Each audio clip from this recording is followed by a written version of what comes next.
Ngayon naman po, magsagot tayo ng isang sample problem. Narito ang katanungan. Can you determine if compounds NO and NO2 follow the law of multiple proportions?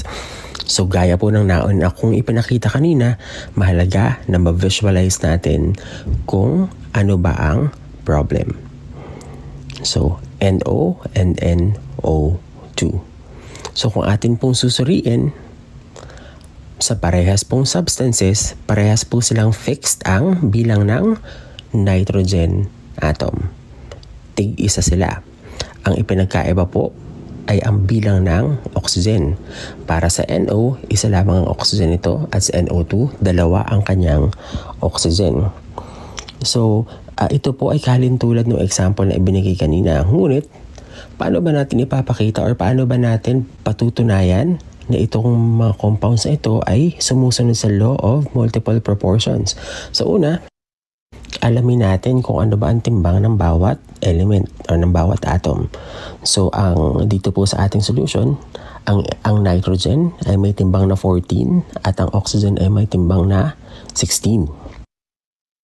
Ang kasunod po natin gagawin ay ang kunin ang ratio ng oxygen to nitrogen. So, for example po, para sa NO2, ang ratio ng mass ng oxygen to nitrogen will be equal to 2 times 16. So, dahil po dalawa ang oxygen niya. Divide that product by 14. Ang timbang ng nitrogen. Makakakuha po kayo ng ratio na 2.286. Sa kabilang banda po, para naman sa NO, since isa lang ang kanyang nitrogen at isa lang ang kanyang oxygen, ang ratio na makukuha natin will be 16 divided by 14. Which is equal to 1.143. Pagkatapos po nito, kunin ang ratio ng dalawang numbers. Para po hindi malito ang ating mga estudyante at tayong mga guro, lagi po natin gagawin na i-divide po natin ang mas malaking number by the smaller number. Para po ang ating makukuhang numero ay higit sa isa or greater than 1 ang value.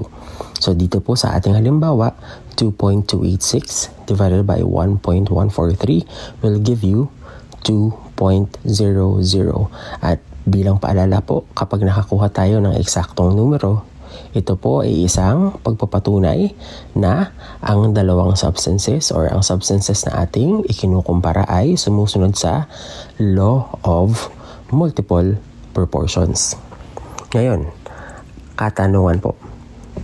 Bakit kinuha nating ratio ay oxygen to nitrogen, pwede bang baliktad? Ang sagot po ay, opo, ito po ang isang halimbawa. So kung i-divide natin ang nitrogen by the mass of oxygen sa bawat compound, parehas lang po ang ating magiging sagot. Atin pong tingnan.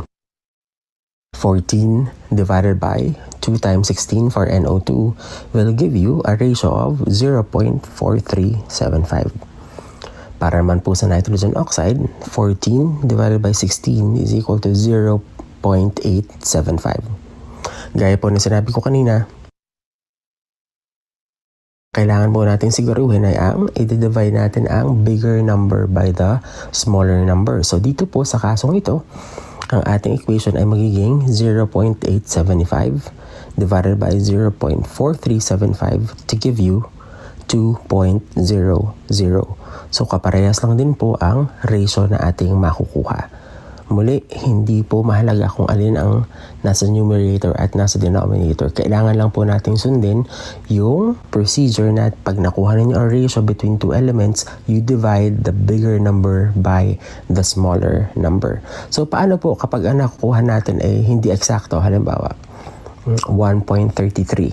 Kapag fractions po ang ating nakuha, ibig sabihin po malamang na yung dalawa pong chemical formula na ibinigay sa inyo ay hindi po sumusunod sa law of multiple proportions. So muli, dapat po ay exact or whole number ang ating makuha. So yun po, tatlong kwento ng tatlong mahalagang tao sa kasaysayan po ang ating natalakay. Mula po sa kanilang mga experiences, sa experiences ni Antoine Lavoisier, ni Joseph Proust, at ni John Dalton, Apat na mahalagang konsepto po sa chemistry ang ating natalakay. Ang law of conservation of mass, ang law of constant compositions or law of definite proportions, ang atomic theory ni John Dalton, at ang law of multiple proportions. So tatapusin ko po ang ating talakayan at ang aking pagbibigay po ng mungkahi sa kung paano maituturo ang mga konseptong ito sa pagpapakita po uli sa inyo nitong slide na ito. So muli po, ito po ang ating ginawang paraan ng pagtuturo. Una, inalam natin ang kwento sa likod nitong mga konsepto sa chemistry. Pangalawa, gumawa tayo or ginamitan natin ng visual guides para mas madali nating maintindihan or maipinta ang mga problems na pinasagutan sa atin. At ang pangatlo po na pinakamahalagang kultura na dapat nating maituro sa ating mga estudyante ay ang kultura ng pagpapractice. Dapat po ay palagi nating i-challenge ang ating pagkakaintindi sa isang bagay. Huwag po sana tayong makontento na kaya nating sagutan yung madadaling katanungan. Patuloy po nating i-push ang ating kakayahan para masagutan po natin ang mga problema na mas komplikado at yung mga problema na sumusubok sa ating kakayahang mag-isip.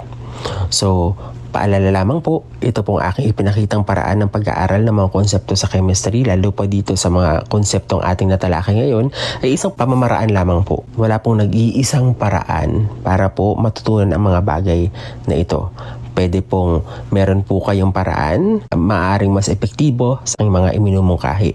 At sana po, yun din po ang gusto naming hingin sa inyo, mga mahal naming guro. Ang Filipino Science Hub po ay isang platform para po tayo ay magbahagi ng best practices sa pagtuturo. So kung sakali po na meron kayong ginagawa or naisip na mas magandang paraan para maituro ito, please do not hesitate to reach out to us. Ipaalam po ninyo sa amin para po maibato po natin or maibahagi po natin sa mas nakararami pang miyembro ng ating mga kaguruan. So yun po, muli po, maraming salamat po para po sa pagpapahiram ninyo sa amin may oras. Muli po, ito po ang kauna-unahang pagkakataong ginawa namin ang ganitong web lecture at base po sa experience na ito at sa feedback na makukuha namin sa inyo, mas pagbubutihin pa po namin ang paraan ng pagbabahagi ng aming mga kaalaman para po sa ikabubuti or para makatulong po sa inyo aming mga guro at para sa mga estudyante. Muli po, ipapakita ko po itong slide na ito ng ating references. So tandaan po natin sa tuwing tayo ay gagamit ng mga material na kinuha natin sa ibang sources o hindi natin ginawa originally, dapat po nating isite ang ating pinagkunan. So muli po, maraming salamat at we are looking forward to having you all again sa susunod po nating lecture. Maraming salamat po, mabuhay kayo at palagi po kayong mag-ingat.